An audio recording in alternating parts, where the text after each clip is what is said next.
I prefer gold to silver, you know, for my medal. I figured you'd recommend me for one since I pulled your boots out of the fire. If we present you with a medal, you'll end up sitting on stage listening to politicians make speeches for a couple of hours. That's a good point. They'd probably make me shave, too. I spent the last 7 weeks working on this baby. No medal's worth that. So, Commander, why don't you tell me why you're really here? How'd you end up joining the Alliance? Look, if you're looking for an inspirational tale of the crippled kid overcoming impossible odds, you're gonna be disappointed. My mother was a civilian contractor working for the Alliance. I basically grew up on the Arcturus station back when they were building up the fleets. Spend all that time around Alliance ships, there's a good chance you'll end up going to the Academy. I have to go. Alright, see ya.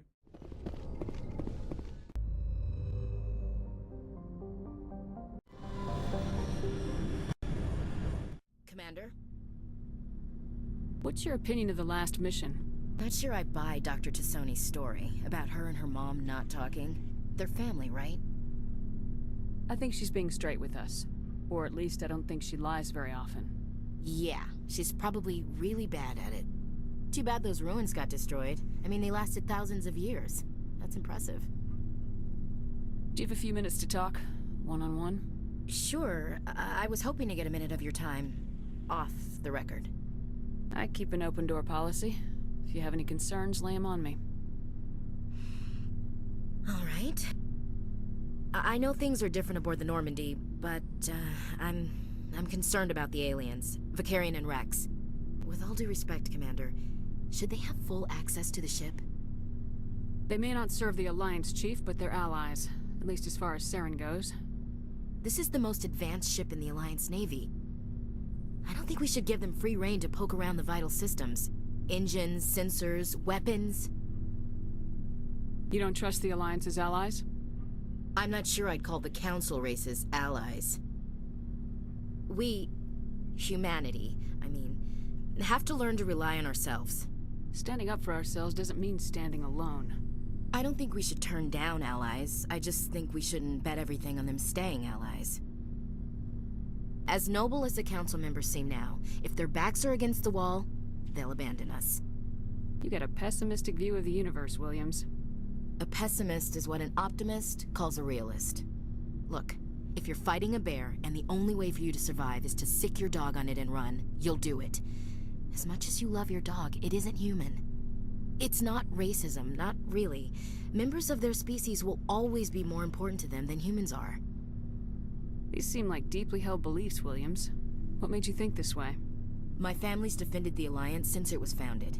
My father, grandfather, great-grandmother, they all picked up a rifle and swore the oath of service. I guess we just tend to think of Earth's interests as our own. It doesn't sound like you've worked with aliens before. No, ma'am. Mainly I've been groundside, part of the surface garrison forces. I did get a rotation on a space station for training. Every Marine a rifleman, every rifleman ZG certified. That's odd. Your record is spotless and your technical scores are exemplary. You should be serving with the fleet. Anyway, that's why I haven't served with many aliens, Commander. I never knew my family. Grew up an orphan on Earth. Anybody in your family I'd have heard of? Couldn't say, Commander. So why are you out here? Just trying to get away from Earth? No. The future of humanity is out here. There's so much we haven't seen yet. Yeah. I still remember my first field exercise on Titan. When we hit mud, the reality hit me. I'm the first person who ever stood here. Then my drill instructor kicked me in the ass. I went face first into the muck. He spent the next 5 minutes chewing me out for gold breaking. Don't tell me you had Gunny Ellison. He's the only one who uses that word to describe shirking duty. Oh, Lord. You went to the Macapag boot camp, too? Yeah. Gunny Ellison's still reaming out recruits down there. Kicking ass and using words like inveigle and pusillanimous. All right, I can see where your concerns are coming from, Williams. But this is a multilateral mission. You're gonna have to work with aliens, like it or not. It won't be a problem, Commander. You say jump, I say how high. You tell me to kiss a Turian, I'll ask which cheek. I don't think kissing Turians will be necessary. You never know, Commander. Dismissed, Chief. Ma'am. So, we've got Saren on the run. It won't be long now. Saren's good, but I'm better. Good. He's rotten. To the core. I could tell as soon as I met him. Why didn't you tell me this sooner? I would've if I thought it was important. I think I'd like to hear about it just the same. This was a while ago. A bunch of mercs were bragging about a job out near the edges of the Terminus systems. They said it paid well and the boss was never around to ride them. They said he was looking for more men, too. So I checked it out. I didn't know Saren was openly recruiting mercs. It wasn't that open, and he only showed his face once. We'd been raiding ships in the area for months when we took out this massive cargo freighter. Our biggest haul yet. I was on board checking bodies for valuables, looking for some extra credits. That's when I saw him. What did Saren want with the ship? I don't know what he wanted. He was just moving through the ship, watching. A couple of the mercs called him by name, but he never spoke to them. Never spoke to anyone. I had a really bad feeling about him, so I got the hell out. Didn't even wait to get paid. Whose ship was it? There was a Volus trading vessel. Big one. Lots of guards. But they were no match for us. What kind of cargo was the freighter carrying? What was Saren after? I don't know. All I saw on that ship was food and medical supplies. There were some basic weapons, but nothing big. If there was anything of value on that ship, I didn't see it. That's why I didn't mention it sooner. That's the only time you saw him? Yeah. Didn't even know who he was. Still wouldn't if I hadn't joined up with you. But my instincts were right. Every other merc on that mission turned up dead within a week. Every damn one.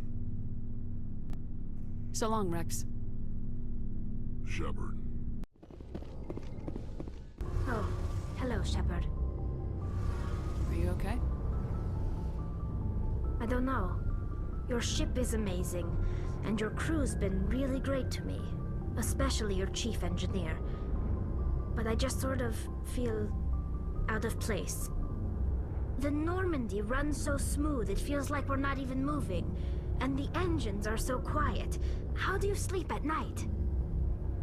The silence wakes you up? Back on the flotilla, the last thing you want to hear is silence. It means an engine's died or an air filter shut down. I guess you don't have to worry about that here. But old habits die hard. But it's more than just the silence.